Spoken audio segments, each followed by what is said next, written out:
Good Morning Miramar, Tuesdays and Thursdays at 10 a.m., right here, right now. Good morning, Miramar. My name is Danielle Reales, Marketing Coordinator with the City of Miramar's Office of Marketing and Public Relations.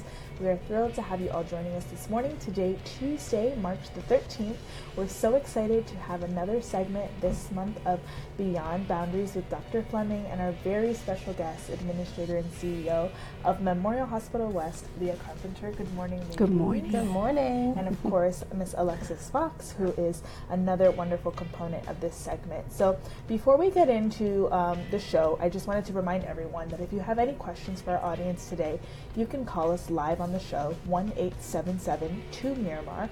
That's 1-877-264-7262. We can take all of your questions live on the air. You can also connect with us on social media at City of Miramar on Facebook, Twitter, and Instagram. Now, for today's moment in women's history, because as everybody knows, we are celebrating Women's History Month here in the City of Miramar, we would like to highlight Madeleine Albright. So for those of you who don't know, in January of 1997, international relations expert Madeleine K. Albright was sworn in as the United States 64th Secretary of State. She was the first woman to hold that job, which made her the highest-ranking woman in the federal government's history. Before President Bill Clinton asked her to be a part of his cabinet, Albright had also served as the permanent representative to the United Nations. So just a little fun fact for all of you, and thank you, Mrs. Albright, for all that you have done to pave the way for women out there in the government sector. So now I am going to turn it over to Dr. Fleming this morning, who's going to introduce our guests, and we're going to get into our wonderful topic today. Is it luck or is it intention? So, Dr. Fleming. Thank you. Well, good morning, Miramar. I have the awesome pleasure of having this conversation with a woman I hold dearly. We're talking about Women's History Month and women that have paved the way, and Leah Carpenter is definitely one of those women in my life. So thank you, Leah, for being here. It's truly my pleasure. So I don't want to hold the audience at suspense. I want us to kind of get into a little bit of your story, and I know that a lot of the things that you do and you have done have been intentional. So can you just share with the audience and all of us a little bit of your story and how intentions have played a part in that? So my story starts all the way back many, many years. I'm a child prodigy, so I'm not going to tell you how old I am. But it starts back in Newark, New Jersey. I was born and raised in the inner city. And honestly, I was not supposed to be where I am, statistically. Just was not expected. If you just look at what the statistics said about black females during that era and in that time and in that place, it just really was not supposed to happen the way it did. But I came from a household of expectations. Came from a mother who said, your job is to speak out for everyone. Your job is to protect those who can't protect themselves, and my expectation is you will get a college education and you will get out of this hood, so to say. So I did that. Went to college, thought I wanted to be a doctor, and then realized that doctors were not the ones who were really having the impact on patients. It really was nurses who did that. Nurses were the ones who laid hands on patients. Nurses were the ones who had conversations, who actually had relationships with their patients and really made a significant difference in their lives. So I changed majors my sophomore year in college. I went to Rutgers University, both grad and undergrad. And I remember it was much to the dismay of my family. They felt like I was quitting because I was going to change from being a physician to being a nurse, not understanding what all that meant to me. And so I went through the ranks of nursing, and honestly, if I had my way, I would probably still be at the bedside. I loved it. It was what I was passionate about. But I have to say, being very spiritually based, it just really was not what God's plan was for me. And so I have a very severe disability, a hearing loss. I'm actually deaf in my right ear. And wear hearing aids, and that was a neurological problem that happened early on in my career, and it got progressively worse. So I came to a crossroads in my career where I had to decide, am I going to go nursing for teaching? Am I going to become an educator, or am I going to go into management? And truthfully, I didn't really want to go into management. The managers and the leaders that I knew in the early years were really just not the kind of people that I wanted to be. When I was coming through the ranks in nursing, they used to have to put 8x10 glossies up on all of the departments when the regulatory agencies were going to come in, because we didn't know who they were. There was a complete disconnect between leadership and the rank and file. So as far as I was concerned, that wasn't what I wanted to be a part of. But because of my my upbringing, which was if you don't like something, you need to change it, or you have to be quiet about it. I had a big mouth. I couldn't be quiet about what I didn't like, the injustices in the healthcare field, the injustices of what happened in the community. So the expectation of my family was to do something about it. So that's how I ended up taking the management route. Worked my way up through the ranks, nurse manager, clinical managers, directors, etc. And each level, I was content because I felt like I was making a difference. But again, divine intervention, a bunch of amazing mentors who said, no, this is not enough. And it's not that it's not enough for you, because to me it was enough for me, but it wasn't enough from their perspective on the impact that I could have on other people's lives. So I thought, okay, I can't touch patients anymore, but I can touch patients. I can make a difference in their lives. I can make a difference in the lives of the people who care for them. And I can make a difference in terms of trying to groom young leaders and to help them to develop to be the best that they can be. So again, my career has just taken a crazy path. I was in New Jersey until the year 2000. And then my son's dad was based down here. He's a pilot for American Airlines, got based down here. He commuted for a little while. And then he said, okay, enough is enough. I can't do this commute anymore. So he asked me to join him down here in Florida. And I have to tell you, I didn't want to come. I came kicking and screaming. I was leaving New York City. I was leaving family and friends and everything that I knew. But got down here, and 6 months after, I knew I'd never go back. Worked for-profit, North Shore Medical Center in Miami. Loved that hospital. And I love that community because it looked like the community that I grew up in. It was a poor inner city community, and I was finding a way to give back. All the blessings, to those who much is given, much is expected, right? So I was able to give back to that community. But then I found some additional mentors and discovered the Memorial Healthcare System. And the senior leaders in this organization were so committed to patients, families, safety, quality, and service, and the things that are really, really important to me. They align absolutely, almost identically to what my morals, what my values were, my integrity, that I had to come and work for them. And so, worked my way through the organization, again, not looking for the next step, but a divine intervention, and again, sort of giving it to God and letting Him decide what my path will be. And to this day, that's what I do. I give it to Him, and He decides where I'm going to go. And that, Leah, is the most beautiful thing about intentions. Knowing that you wanted to make an impact and be a part of the difference. In fact, be the difference as I've seen you, and then releasing yourself from the outcome. In fact, I think that was one of the things that I remember, and I shared with the ladies that when we talked about you coming on, when I first met you, I didn't know you, so I admired you from afar. And I remember giving a presentation to the executive committee and getting an email from you, and I see in my email box it said Leah Carpenter, and I'm like, okay, well, what's this about? And the email was simple. You just said, I'm so proud of you. Keep doing what you're doing. And that meant a lot to me. And I remember scheduling a meet. I said, I need to meet with her. And so I was intentional about meeting with you, not expecting the relationship to be one thing or the other. And I will have to tell you, Leah Carpenter walks her talk. So she's going to bring tears to my eyes, and this was not planned. No, I didn't even know you were going to be here didn't. today. But part of what I believe my purpose has been is so little about me and so much more about touching other people, touching other lives. I believe that that's what my legacy will be. It won't be any title that I carry. It will not be, any station in life that I achieve. It will really be, how many lives can you touch? How many people can you bring up through the ranks? How many people can you inspire just a little bit to be a little bit better than they were yesterday? So that really warms my heart, because it says maybe it's working. And I don't think I've ever shared that with you. No, you did not. Yeah, and I wasn't intending to share it this morning, but I had to. Good Morning Miramar exclusive. Right here. The other thing is you walk your talk in that you don't remove accountability from people. I've seen you give some really tough messages and take some really tough actions, Leah, and then go back and care for the person. And that means a lot. You can't expect people to perform. You can't expect people to live up to your expectations if you, number one, are not doing the Right. same. But, and more importantly, that you have not laid out what those expectations Exactly. are.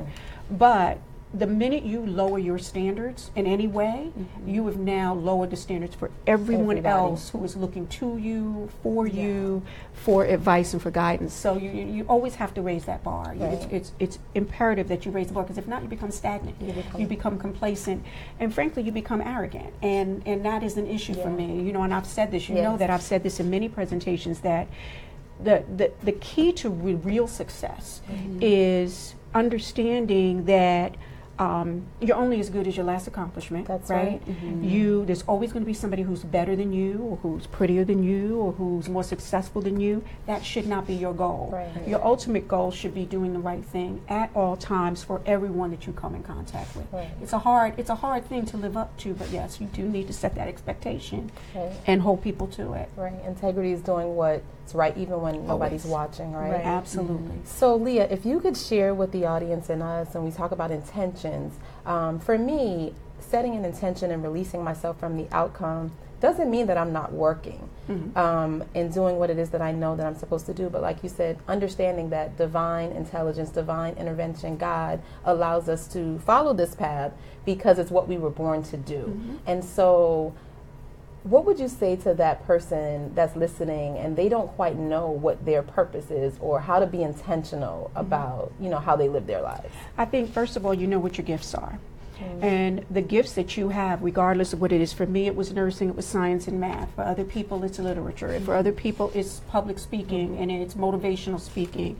Whatever that gift is you have to constantly work at it, constantly work at being better at it. But you also have to know, so that's your intentional, you know, your conscious, intentional, you know, desire to be a little bit better than what you are, right? To perfect your craft. But I also think that you have to know when to be still. For me, that was the hardest lesson that I ever had to learn, because I'm a Leo. I'm an action oriented. I'm a fire personality. I want to do, go, and I just want to move. And learning how to be still when you don't know the answers, and being patient and waiting for that answer to come. Because I believe that if you don't know that answer after you push and you're intentional with everything that you do, then you're not meant to know that answer yet. Intentional is a super action verb.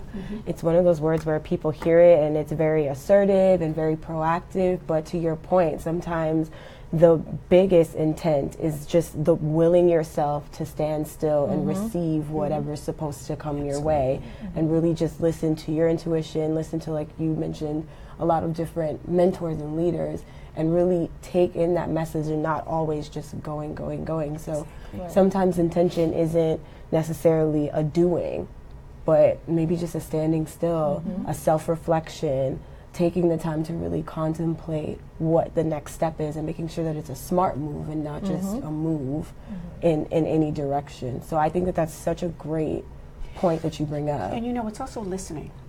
So, you know, people look to you as a leader. You all are leaders. You're leaders in your community. They look to you for answers. But you have to be humble enough to say, you know what, I don't have the answers. I may not have that answer. And you need to listen. Or, in many cases, in my case, I'll think I know the answer.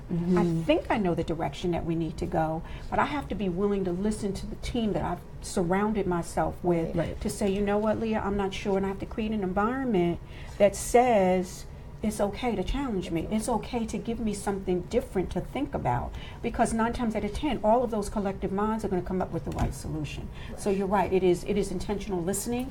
It's knowing when to act. It's knowing when to just be still. There's so many. It's a very complex, idea of this whole intentional living and intentional leading. Right. You said something key though, being secure, and insecurity and fear will create a stagnant environment beyond what we could even begin to imagine. And our strengths may not be the strengths of others, but collectively we can do anything that we set out to do. So I think that's one of the things that I really value about leaders like you, Leah, is you do understand the importance of your team, and you do empower others to be who they are. And it may not be something that you would have ever thought of or you even agree with, but you give them the go-ahead to say, you know what, if you're not failing, I heard you say this once, and I believe if you're not failing, then you're not doing something right. Yeah. If you're not making mistakes are how you learn. You don't learn from success. Success is fun. It feels good. You get accolades. You get all of that stuff. But in the end, if you're not making some mistakes, you're not learning. If you're not uncomfortable sometimes, you're not growing. You're just not growing. But a big piece of this also is about self-worth.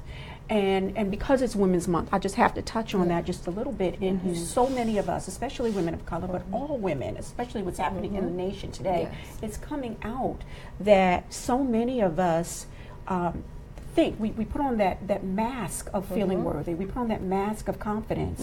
But if it's not genuine, it's not really who you are inside, then sooner or later, it's going to crumble down. And it shows up. It shows up. And I learned that actually from my baby sister, not me. You know, the one who she always looked up to. I learned that more from her. And that, well, she's a personal coach, but she was the one who always used to say, you know, you're just so worthy. And she would say that to all of us, the whole family. You have to believe in your worthiness, just not talk about it. And your worthiness isn't necessarily your confidence. Worthiness is feeling that you are important, that you mean something to God, to the world, that you have something to give, that you are valuable, that you are loved, that you have are a cared purpose. for. You have a purpose. Even if you don't know what that is right now, you have one. You have one. Absolutely. And how would you say that people who don't have that, how can they garner that self-worthiness? I think it takes a lot of internal work. A big piece of it is looking in the mirror and saying, okay, these are all of the things that are great about me. These are the things that I know, just me naked in front of the mirror, that are good about me. These are the things that I'm not crazy about. These are the things that I really need to work on. But I think they have to understand that their worth comes from within. It's not what anyone thinks of me. Because I'll be honest with you, I really don't care. There is such a few, you have your little inner circle, you have that outer circle, and you have this big circle. I have grown over time, didn't come naturally. I was very insecure as a young woman. But you have to not care what other people think. What you have to do is care about what you think about yourself. And if you have those feelings of insecurity and you have those feelings that you're not worthy, then you've got to get to the heart of what those are. And you have to work on yourself before anybody else can come into the picture. That's good stuff, Leah. I know that I like for people to be pleased with me. And that was something I've always known since I was a little girl. I like to make people happy. And this morning I was talking with Jermaine, and he was saying one of the things that I think is your superpower is you really do care about how other people progress and how they move forward. While that's a superpower, it's also that kryptonite for me. So I, like you just shared, I had to really get okay with me and knowing that I was enough, that what everybody else thought, I had to see those things for myself. And there was a point when I didn't understand that, and I didn't know that. And so, like you said, it's not that I don't care about what people say. I'm getting to the point where what they say doesn't change who I am. I do care. But, you know, there's some people that can say my daughter, she doesn't care. She doesn't. But for me, because I know that that's something that also fuels me to be able to help others, I have to put it in the context about what do I say about me first. And then everything else will follow. Now, you know, it's interesting, though, because some people will interpret I don't care what people think as I'm better, or I don't value your opinion. What I care about is the impact that I have on other people's lives. That does mean something to me. But whether they care how I look, how much money I make, where I live, all of that is irrelevant to me. Those are all superficial things that I can't take to the grave. But what I can take to the grave is the impact on other lives that I've had, the leaders that I prepare for the future, who are going to eventually take care of me when I'm old and in a nursing home, and the impact that they have on the world. Those are the things that you want to care about, not the tangibles, but the intangibles. Those things last. When everything else is taken away, those things will remain. They really will. And as women, we're often told that we are lucky to be in certain positions or garnish certain opportunities, and it's really always been fascinating to me that it's not a matter of luck. I worked hard to get to where I am. You've worked hard to get to the status that you have and to make the impact that you've been able to make. So what do you say to women who maybe don't have that self-worth yet and feel like, oh, I need to take a back seat, or I can't express the change I may want to see because I'm just lucky to be here? I don't believe in luck. And that's what I would tell them right from the start.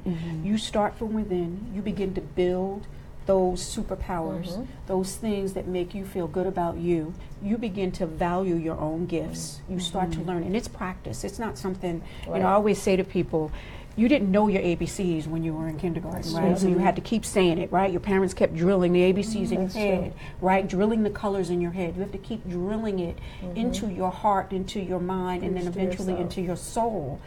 That's when it becomes natural. But it takes practice. It takes a lot of practice.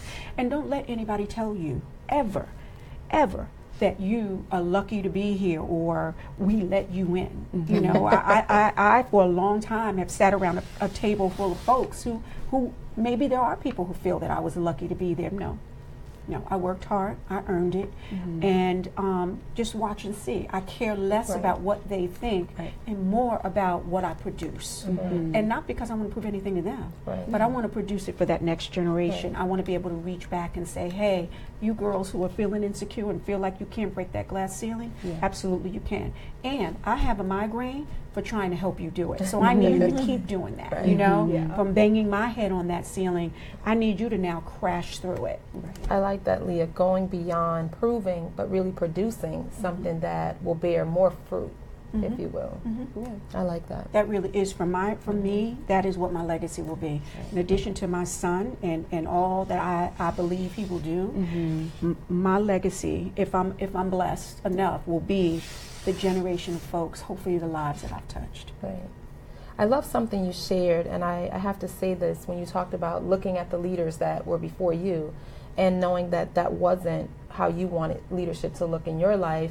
That's so important to me, because I'm thankful for leaders like you and others that show really good examples, really great examples of leadership. Because for me, and my vision is, I envision a world where leadership evolves beyond role and responsibility. And so that's the impact that I look to make. And so those are the people that I gravitate to, and those are the people that gravitate to me. So I just want to personally thank you for being here this morning and being, you know, a part of my life, and that is very special to me. No, you blessed me. And I'm intentional about us staying connected. Oh, she is definitely intentional about it. Absolutely.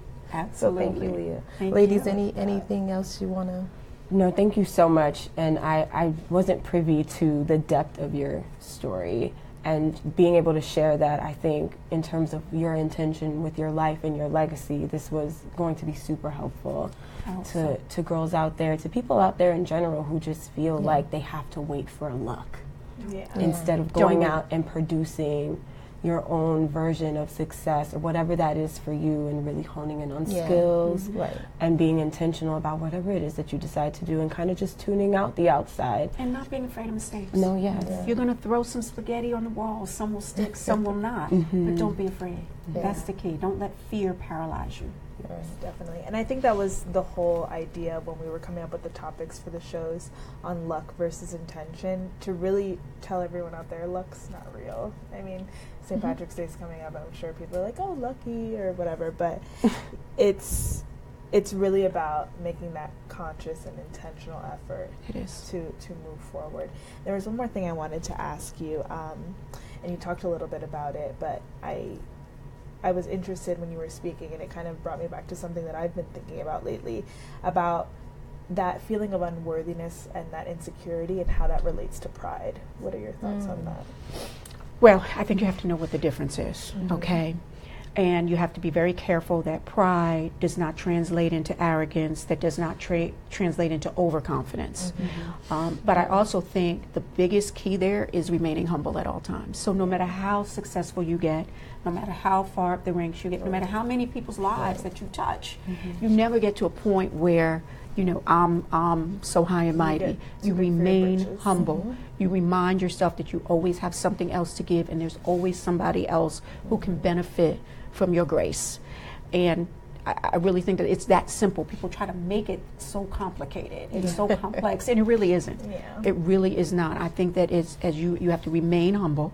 But I also think that you have to know when to be prideful and be proud of what you're doing, and when to not let pride make you stubborn and ineffective or unable to hear those little voices that are or the big voice that speaks to you when you need to get a message. Yeah, I think we all have that inner, and you know, you said it too, like you have to preach to yourself and You do. remind yourself all the time of those truths, because if you don't, and I've even tried to teach my son that. I've been putting stickies. He's 15 and he is, 15. So he knows it all, like we all did. Yes. Little stickies to remind himself. Do whatever it is that you have to do to remind yourself of what you need to know. Right. And you mentioned ownership.